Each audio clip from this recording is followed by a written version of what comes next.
जाने समझे ज्ञान वास्तुशास्त्र का, पृथ्वी अग्नि जल वायु स्थान कहाँ आकाश का। ओम वास्तु पुरुषाय नमो नमः। खुद ही समझो खुद ही जानो, कहता है क्या घर आपका। हमने कहा कि ये कोना सबसे पावरफुल कोना है, ठीक है। और अगर रसोई यहां है तो स्त्री जो है वो वैसे ही शक्ति का स्वरूप है। स्त्री शक्ति का स्वरूप है जी सारी ऊर्जा का स्रोत कौन है? जी स्त्री है, आद्य शक्ति। तो स्त्री तो वैसे ही पावरफुल है ही, कुदरती, नेचुरली उसके अंदर एक नेचुरल ऊर्जा है जिससे वो शक्तिमान है, जी। ठीक है। अब वो आदमी के कोने में आ गई है रसोई करने के लिए, जी मतलब उसके पास खुद का पावर है, प्लस राहु महाराज का पावर, गुरु की दृष्टि का पावर, पृथ्वी तत्व का पावर, स्थिरता का पावर, सारा पावर वो ले रही है, ठीक है। जी हमने ये भी कहा कि ये कोना कमजोर है, ठीक है। जी अब ये स्त्री सारा पावर लेती है यहां से 8 घंटा यहां खड़े होकर के, तो जाहिर सी बात है कि इस स्त्री का जो पावर है, इस स्त्री का जो बेडरूम है, हो सकता है कि अग्नि कोने में है, क्योंकि यहां तो नहीं है तो यहां हो सकता है, बिल्कुल। यहां भी हो सकता है ईशान में भी हो सकता और है। ईशान में भी हो सकता है। तो अब ये स्त्री पावर लेकर के नैऋत्य कोण का अपने पति के साथ यहां सोने आती है। कहां? अग्नि कोने में। जी हमने क्या कहा कि पति पत्नी में तनाव तो होते ही रहते हैं, लेकिन अग्नि कोने में पति पत्नी के तनाव थोड़े ज्यादा होंगे, बेरेबल, सहन कर सकते हो ऐसे वाले, क्योंकि थोड़ा सा अग्नि का प्रमाण तो वहां है ही, ठीक है। अब अग्नि कोने के कमरे में आप सोने गए हैं जहां तनाव की संभावना दूसरे कमरों से ज्यादा थोड़ी है। अब औरत नैऋत्य का रसोई इस्तेमाल कर रही है, वायु का इस्तेमाल, ईशान का इस्तेमाल, अलग कॉम्बिनेशन होते हैं। औरत यहां से पावर लेके यहां गई, जी और अगर उनके पति पत्नी के बीच में तनाव होगा तो औरत पति के ऊपर चढ़ाई कर देगी, हावी। लेकिन पति भी क्योंकि अग्नि कोने में बैठा हुआ है, इसलिए वो भी हावी होने का प्रयास करेगा, वो भी अग्नि तो दिखाएगा, ठीक है। तो यहां पर आप देखेंगे कि तनाव कुछ ज्यादा है। अब ये हो सकता है कि आपके घर का प्रवेश द्वार यहां से है, जी और हमेशा ये देखा गया है कि अग्नि कोने का द्वार चाहे वायु उत्तर से होगा, कमरे के वायु उत्तर से, चाहे पश्चिम वायु से होगा। तो ये दो दरवाजे जो हैं, ये धक्का मारने वाले दरवाजे हैं। वायु का दरवाजा, ये दरवाजा, ये दरवाजा, ये दरवाजा, ये दरवाजा, ये सब बाहर निकालने वाले दरवाजे हैं। घर से व्यक्ति को बाहर भेजने वाले दरवाजे। मतलब मैं ये नहीं कह रहा हूं कि धक्का मार के निकाल दिया, मैं ये नहीं कह रहा हूं जेल भेज दिया, मैं ये नहीं कह रहा हूं। मतलब ये ऐसा होगा कि इस द्वार वाले सुबह 6 बजे जॉब पे जाते हैं अपने घर से 80 किलोमीटर दूर, और वापस आते हैं तो ट्रेन पकड़ के आते हैं। 80 किलोमीटर दूर बहुत होता है, 1.5 घंटे का सफर हो गया। तो ये सुबह 6 बजे जाते हैं और रात के 10 बजे लौटते हैं, फिर सुबह 6 बजे जाते हैं। मतलब ये दरवाजा क्या करता है, घर से बाहर रखता है आपको, जी आप समझे। यहाँ तो आप 200 किलोमीटर की दूरी पे हैं, तो आप सोम से शुक्रवार रात तक की ड्यूटी भरते हो, शनि रवि वापस आ जाते हो घर में, फिर तो आप क्या हुआ, हफ्ते में 5 दिन आप बाहर रहते हैं। तो ये वो वाला दरवाजा है, ठीक है। अब इस घर में रहने वाली औरत है, तो पता चला कि वो 10 किटी पार्टी की मेंबर है। अगर नौकरी नहीं करती है तो 10 किटी पार्टी की मेंबर है, तो 10 किटी पार्टी की मेंबर है तो 10 मीटिंग पार्टियां तो हो ही गई महीने की, तो 10 दिन तो वो बाहर गई इसी चक्कर में। अब क्योंकि वो 10 किटी पार्टी मेंबर है तो उसकी 100 सहेलियां हैं, 150 सहेलियां हैं, तो कभी किसी की सहेली के शादी में, कहीं किसी के बच्चे के बर्थडे पार्टी में, तो ये औरत घर से बाहर ज्यादातर रहती है सहेलियों के साथ साथ। आज बर्थडे पार्टी हो गई, आज ये हो गया, आज शादी है, आज बच्चा पैदा हो गया, आज किसी की डेथ हो गई, तो इसको सोशल रहना पड़ता है। तो ये वो वाला चक्कर है, ठीक है। तो ये गेट उसको, औरत को बाहर रखे। अब ये जो यहाँ तनाव हुआ और ये गेट है और ये है, तो ये खड़ा होकर ड्राइंग रूम में आके बैठ जाएगा टीवी देखने के लिए, ठीक है। लेकिन अगर ये दरवाजा नहीं है और ये है, तो ये खड़ा होकर बाहर निकल जाएगा, पान की दुकान पे घूम के आ जाएगा या अपने दोस्त के यहाँ चला जाएगा, ठीक है। 4 घंटे के बाद आएगा, आप समझे। तो ये दरवाजों का अंतर है, आप समझे। अगर ये ईशान का दरवाजा है तो ड्राइंग रूम तक ही आया, अगर वायु का दरवाजा है तो ये भी धक्का मार रहा है, ये भी धक्का मार रहा है, फट से ये नाराज होकर बाहर निकल जाएगा, चाहे पति चाहे पत्नी, अच्छा, ठीक है। तो पत्नी निकल गई तो उसका लोकल मायका है, तो वहां वो चली गई, 4 घंटे के बाद बेशक वापस आ जाएगी। लेकिन एक बार तो वो कि छोड़ो यार, ठीक है। अब ये भाई साहब टेंशन में घूम रहे हैं कि कहाँ गई कहाँ गई कहाँ गई, तो तनाव हो गया जी। तो अग्नि कोने में ये रिजल्ट है। वायु कोने के अंदर आया, ये औरत यहाँ आई, तो ये जरूर भागेगा, ये जरूर भागेगा। मतलब ये इवेंचुअली एक कंफर्ट जोन ऐसा ढूंढ निकालेगा कि सुबह उठते के साथ वो सीधा घुस जाएगा बाथरूम में, नहा के नाश्ता करके घर से बाहर, क्योंकि उसको मालूम है बैठूंगा तो कुछ भी बोलेगी, तो उससे अच्छा है बाहर। और रात को 6 बजे शाम को उसकी ड्यूटी खत्म हो गई है, तो हर आदमी अपने घर जाता है, ये इधर उधर लटार मार रहा है। क्यों? क्योंकि ये घर आना ही नहीं चाहता है। और ये कमरा जो है परदेश गमन का कमरा है, ये कमरा उसे वैसे ही बाहर फेंकता है, तो उसको रोज कोई ना कोई ऐसा काम लगा रहेगा कि वो नहीं आएगा। वो कब आएगा? जब सारे लोग सो जाएंगे, सब लोग थक गए, ठीक है। वो ऐसे समय में आएगा कि सिर्फ उसको आकर के स्नान करके खाना खा के सो जाना, ठीक है, ताकि न मुंह खुला, न तनाव हुआ, न कुछ हुआ जी। ये जो आदमी है ये तो बेचारा वैसे ही कमजोर में घुस गया है, ये तो गया ईशान में गया, मतलब ये गया। अब ये खुद इतना कमजोर लगा पड़ा है, और औरत जो है वो नैऋत्य में, तो ये तो जब हजाम के पास जाएगा, नाई के पास जाएगा, तो नाई पूछेगा काका जी अंकल जी कितने काटूं, तो ये काका जी कहेंगे, अंकल कहेंगे इतने तो काट ही ले कि अगर आंटी पकड़े बाल तो हाथ में नहीं आने चाहिए, आप समझे जी। तो इतने तो काट ही ले कि अगर आंटी पकड़ ले गलती से तो हाथ में नहीं आने चाहिए जी, ठीक है। क्योंकि ये बेचारा वैसे ही कमजोर कोने में पड़ा हुआ है। अब औरत उसकी नैऋत्य में बैठी है, तो ईशान वाला तो मतलब अगर नैऋत्य में रसोई है, ये बात आप मान के चले कि जब नैऋत्य में रसोई होती है तो उस घर में औरत की ही चलती है, आदमी की नहीं चलेगी। अभी प्रॉब्लम कहां आती है वो मैं आपको बताऊं। प्रॉब्लम यहां आती है, प्रॉब्लम आती है ससुर को और बेटे को, बाप और बेटे को। क्या होता है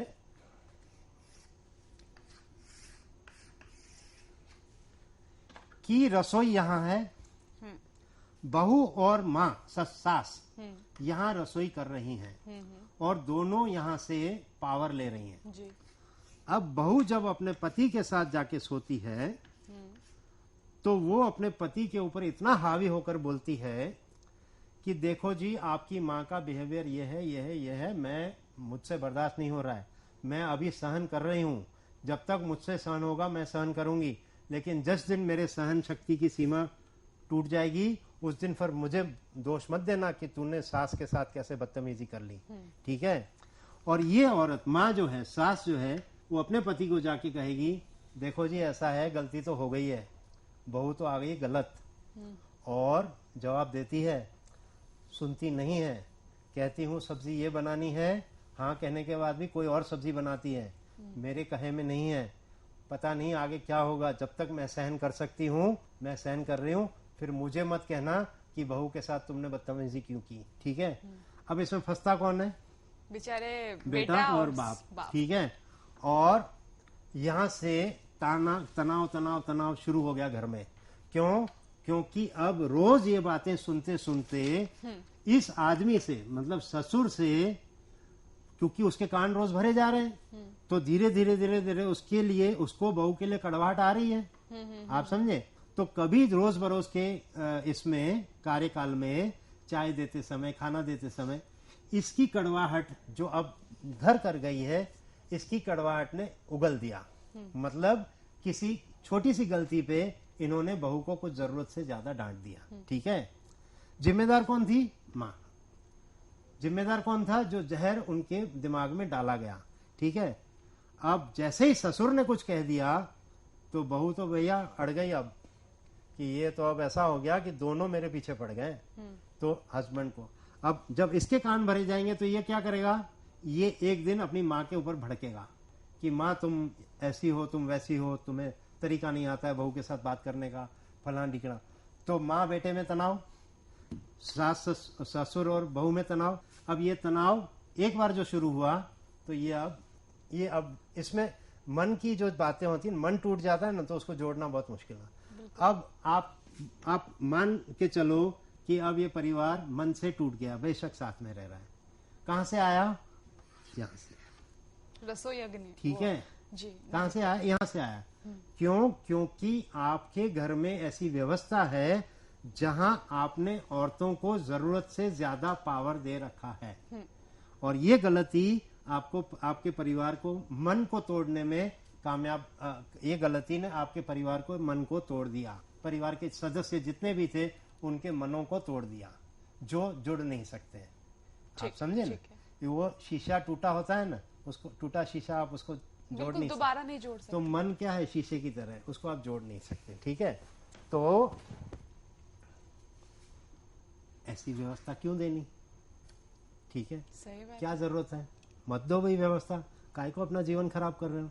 क्यों ज्वाइंट फैमिली सिस्टम को तोड़ दिया हमने? ज्वाइंट फैमिली सिस्टम तो टूटते ही गया ना, तो टूटते गया क्योंकि हमारे मन खराब होते गए। तो ये मन क्यों खराब हुए हमारे? तो कहीं ना कहीं कोई तो फैक्टर कार्यरत होगा। ठीक है, जन्म पत्रियां तो तब भी बनती थी, तब आज भी बनती है, लेकिन तब मन बड़े थे, आज मन छोटे हो गए। तो ये मन छोटे क्यों हो गए? आप समझे कि नहीं? चंद्र तो वैसे भी जैसा पूनम का निकलता था, आज भी वही पूनम। चंद्र तो जो प्लेनेट है उसकी साइज कम हो गई क्या? समझो उसका डायमीटर इतने किलोमीटर का है, तो उसका मन, चंद्र क्या छोटा हो गया क्या? नहीं, चंद्र तो जैसा है वैसा ही है, लेकिन हमारे मन जरूर छोटे हो गए क्योंकि हमारे मकान अब विचित्र विचित्र बनने लगे। ठीक है, यानी जी ये तो बात हुई मन की कि अगर स्त्री इस कोने में रसोई करेगी तो ये होगा। अगर मैं रोग की बात करूं तो अगर स्त्री इस कोने में रसोई करेगी तो कौन कौन सी परेशानी हो सकती है उसे? देखो ऐसा है कि ये स्त्री जो यहाँ काम कर रही है, रसोई कर रही है, ये रसोई का मुद्दा है। तो अगर नैऋत्य कोण में रसोई होगा तो एक आप तय मान के चलो, चाहे कितनी भी दवाई वो खाए उसका एक दर्द नहीं मिटेगा। अच्छा। पांव की एड़ी से लेके कमर तक का उसको दर्द होगा। वो दवाई खाए तो भी होगा, दवाई नहीं खाए तो भी होगा। सीटी स्कैन करा ले, एमआरआई करा ले, चाहे कुछ करा ले, ब्लड करा ले, यूरिन करा ले, ये दर्द उसका नहीं जा सकता है जी। जब तक किचन आपका नैऋत्य में है। जी। तो कुछ सालों के बाद ये रोग, ये दर्द जो है वो स्त्री को जरूर पकड़ लेगा। जी। इसके अलावा नैऋत्य कोण में जब रसोई होती है तब स्त्री को गर्भाशय निकालने का ऑपरेशन कराना पड़ता है। जी। वो 10 साल के बाद या 15 साल के बाद होता है। मतलब ऐसा है कि अगर यहाँ रसोई है, स्त्री यहाँ काम कर रही है, तो 15 साल के बाद उसको गर्भाशय निकालने का योग आएगा। और यह हम आजकल ही सुनते हैं, पहले हम नहीं सुनते थे कि गर्भाशय निकालना। ठीक है, ये आजकल सुनते। क्यों सुनते हैं? क्योंकि 25% लोगों को नैऋत्य में रसोई मिलती है, 25% को वायु में मिलती है, 25 को ईशान में, 25। तो ये 25% तो जैसे ही 15 साल पूरा होगा ये सब लाइन लगाते हैं डॉक्टर साहब के यहाँ कि भाई निकालो भाई गर्भाशय की। तो आजकल बहुत आम हो गया है ना, हम रोज देखते हैं हमारे घरों के अंदर आए दिन लेडीज को, क्या हुआ भाई? बोला रिमूव यूट्रस रिमूव करने का ऑपरेशन। ओ ठीक है करा लो। अब बहुत आम हो गया, ठीक है करा लो। हम ये नहीं जानना चाहते कि ये बीमारी आई कहाँ से। बीमारी का चूंकि सॉल्यूशन है डॉक्टर के पास, तो हमें उसका डर नहीं लगता है क्योंकि हम जानते हैं कि हम बीमार हैं, डॉक्टर हमें ठीक कर देगा। लेकिन हम कभी भी ये सोचते हैं कि अचानक ये क्या हो गया है कि औरतों को गर्भाशय रिमूव करना पड़ता है, ये समस्या आई कहाँ से? तो ये समस्या यहाँ से। ठीक। यहाँ पर एक मियान में दो तलवार रहने वाली बात है, तो एक मियान में दो तलवार नहीं रह सकती हैं। तो जब बहू और माँ सास यहाँ रसोई करने आएंगी तो आप ये मान के चलना कि इस घर में यहाँ कहीं एक और रसोई बन जाएगी, या उपली मंजिली पर एक रसोई बन जाएगी, या अलग मकान लेकर के दूसरी घर में दो रसोई का योग आएगा, क्योंकि एक मियान में दो तलवार रह ही नहीं सकती है। तो इस रसोई में दो औरतें काम कैसे करेंगी? नहीं करेंगी। रोज का तनाव, रोज का तनाव, रोज का तनाव। आदमी कहेगा छोड़ो यार, सारे मॉरल सारे वैल्यूज भूल जाओ, ये मैं रोज का तनाव मुझसे सहन नहीं होता है, तुम एक काम करो, चलो रसोई अलग कर लो इस घर में, या ऊपर एक मकान बना देते हैं वहां रसोई कर लो, या चलो बाहर निकलते, बाहर जाके घर बसा लेंगे। ठीक है, माँ बाप ने पैदा किया, बड़ा किया, लेकिन अब वो मॉरल और वैल्यू के चक्कर में, एथिक्स के चक्कर में अब मेरे से बहुत ज्यादा सहन नहीं होता है। माता पिता से कहा, प्रभु माता पिता मुझे माफ करो, मैं ये नहीं सह सकता। माँ भी कहती है जा बेटा जा, मैं भी तंग हो गई। बरोबर है, मेरा आशीर्वाद है तेरे साथ, तू जा, मैं भी ऐसे नहीं जी सकती हूँ।